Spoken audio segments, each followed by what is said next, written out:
Hello. Today is the second Sunday of Advent, and we're continuing our story of Bartholomew's Passage. We have lit 2 candles now in the Advent wreath. Today's chapter is titled Toy Soldiers. Bartholomew watched the Roman soldier through the cracks in the door. He was taller than any man Bartholomew had ever seen, but not much older than his oldest brother.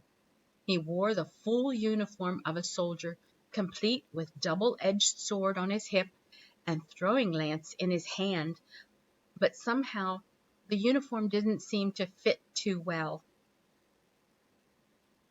"Cornelius," Bartholomew heard Nathan say to the Roman, "I was hoping I'd get to see you on this trip."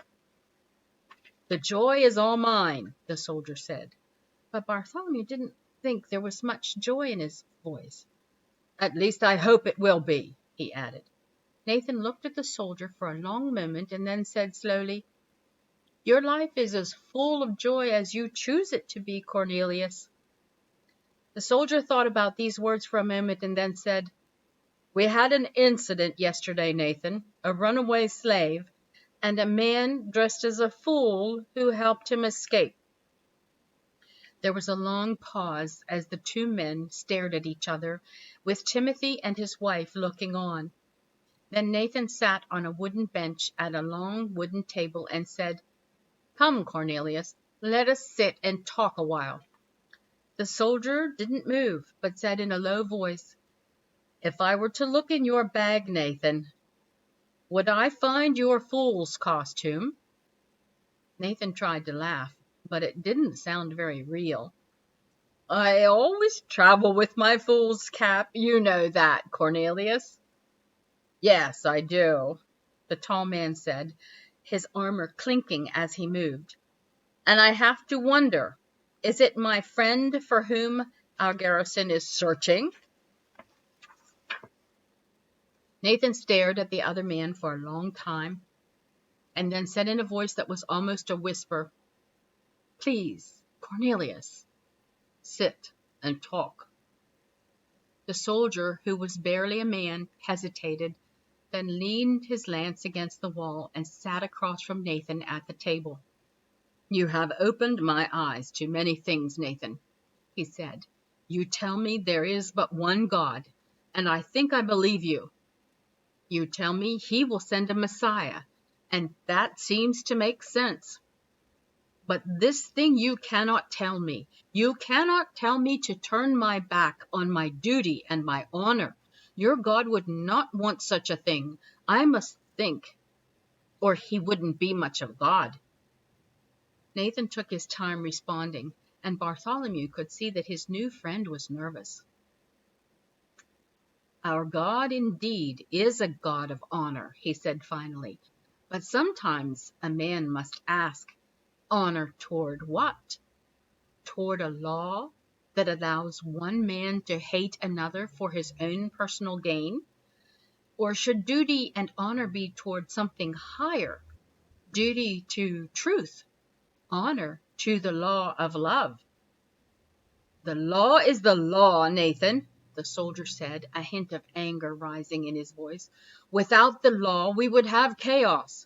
It is not for me to say what is right and what is wrong." "It is for every man to decide that," Nathan snapped. "Right or wrong is not what public opinion says it is. It is written in the love of Jehovah that Jehovah has placed in every heart." Bartholomew watched as Cornelius shook his head. "No," he said, "it is written in the laws and rules that my commanders hand to me." Just then Bartholomew heard the footfalls of an approaching Roman patrol marching in time up the narrow street. He saw Cornelius stand and take up his lance. "That will be my squad," he said. "I must report you to my centurion. Where is the boy?" "Cornelius, please," Nathan said. "Turn me in, fine, do what you will with me, but allow the boy to have his life."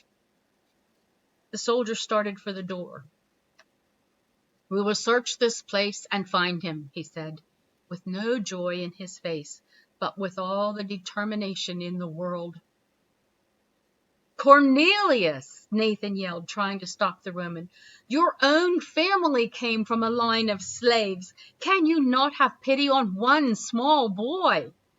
The sound of the Roman squad was loud now, and Bartholomew could feel the floor shake with every footfall. "My family has nothing to do with this boy," Cornelius said loudly, putting his hand on the latch to the door. "And I was never a slave myself." "You were a slave to sin until I found you," Nathan countered. "It was the love of Jehovah that straightened your ways. Can you not show the same mercy to an orphan boy?" Cornelius said nothing and started to open the door.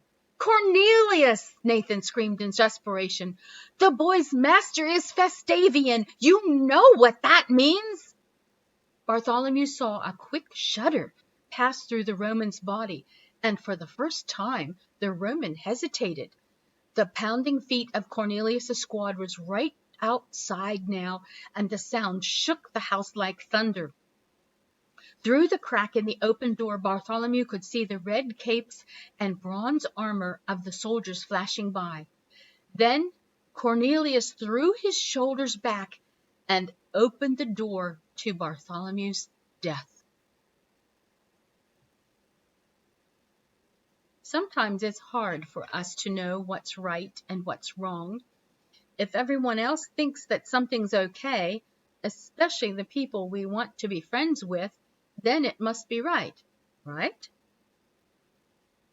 But whether it's the Greeks or the Romans using people for their own pleasure, or slavery in the days of America, or the Holocaust of World War II, or alcohol and drug abuse today, there are some things that are simply wrong. It doesn't matter if the whole world thinks it's okay, because wrong is wrong, no matter what public opinion says. God has placed in every heart the knowledge of what's right and what's wrong. Some people are so hurt by others while growing up that they bury this knowledge deep inside them, where it gets lost in anger and bitterness and insecurity. Others hide this truth behind a wall of selfishness so they can have fun at the expense of others. But true fun, true happiness, comes when we can honestly pray the way David did in Psalm 40. "I desire to do thy will, O my God. Your law is within my heart." Cornelius is facing a terrible struggle between right and wrong and must make a hard choice. We also face decisions every day. Which way will you choose?